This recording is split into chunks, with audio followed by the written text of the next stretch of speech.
Hello, I'm Ryan Torvik, that guy at Tulip Tree Technology. Today we're discussing the basic functionality of the simplified version of our full system emulator. That is named Hawthorne. It is an instruction set simulator. It can run snippets of binary code that are compiled to run on ARM v8, MIPS 32-bit Big Endian, and x86 64-bit. Now I'll walk through how to get started with it and how to use some of the basic functionality. All right, so I have pulled down the repository where the Docker image is. So in GitLab, so we have the registries there, but then there's also, I've got some examples that are there in the overall repository. Everything we do is run inside of Docker. So we use Docker Compose to actually launch the service. So let's look at the Docker Compose file that comes with the Fibonacci example.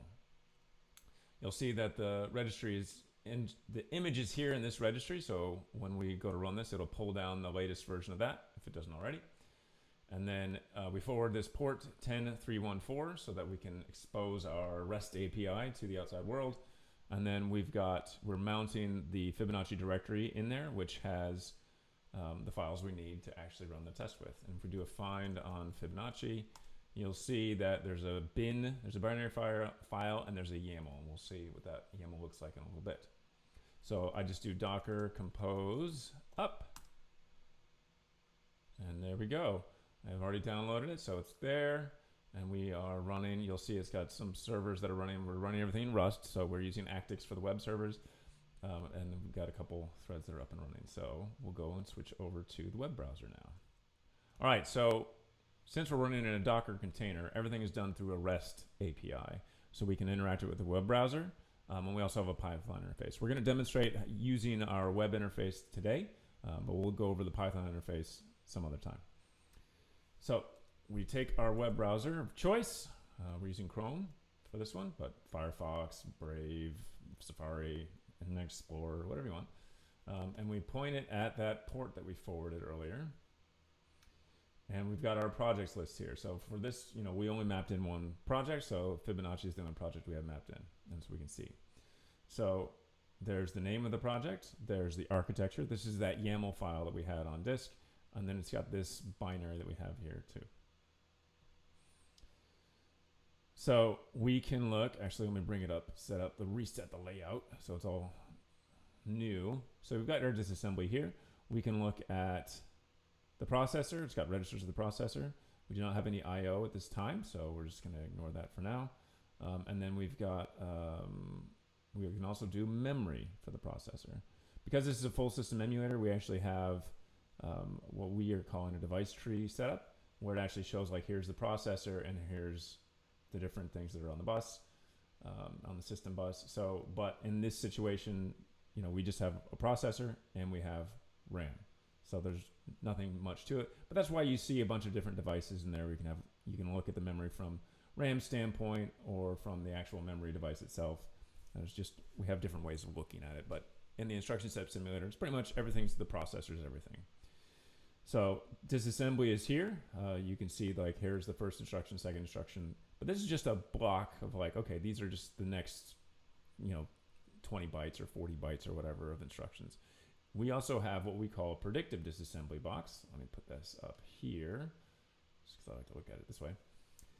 So it kind of makes a guess of where we're going to go next. So that jump, we're going to take that jump. It's not a conditional jump. But right now, the way the system is right now, we don't know if we're going to take this branch. It looks like we're not going to. But if we actually take one step, you'll see that, oh my goodness, we're going to do these conditional jumps now. So that conditional branch based on the data that we have now, so this A0 is now A instead of 0, then we're going to take that branch. And then we're going to jump here and we're going to take that branch. It's not perfect, but it kind of makes a decent guess of the conditional branching that we're going to do. So you're looking at the system as it is probably going to exist, but not sure. But this is just, instead of just the flat, okay, these are the next instructions. We have an emulator console, which has a ton of different little commands in it. We've got, the ones I'm going to focus on today are just breakpoint. So we can set a breakpoint. Let's look at my predictive disassembly over here. I want to stop the system when I get to, let's see, I don't know, 14. Or not 14, let's go to 30. So I'm going to say breakpoint 0x30. There we go. Now, if I go, and I can either hit go or I can just hit step, whichever one you want to do, but I'll hit go in the situation. And it did. We executed, hit breakpoint 0, got a little notice, stopped, and went on. I can step from this point. We can also go up and say step again, step again. I can hit the little button and step. One other thing that we have out of the box, we also have what we're calling save points. So you can enable save points. It'll take snapshots every now and then of the system. So if I remove 0 and I just step a bunch of times, so the program's very small. If we go, it'll just end up executing invalid instructions. But we can actually step back now. Back.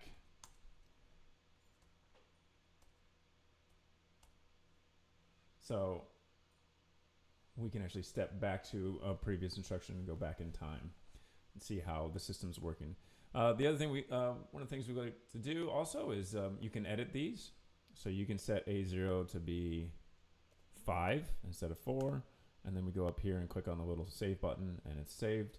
Same thing with memory. We can edit the memory and turn these bytes into A, B, C, D, E, F, G. Oh, you can't put a G in? Why can't I put a G in? Oh, that's right. It's hex, so you can't put a G in there. Fine. And then I can click on the save button there, and it saves it. Updates the memory and everything else. So there you go. And those are the bare basics of interacting with our instruction set simulator. All right, great. So those are the bare basics of how to use Hawthorne. Stay tuned for more videos that will cover many more use cases. Have a great rest of your day.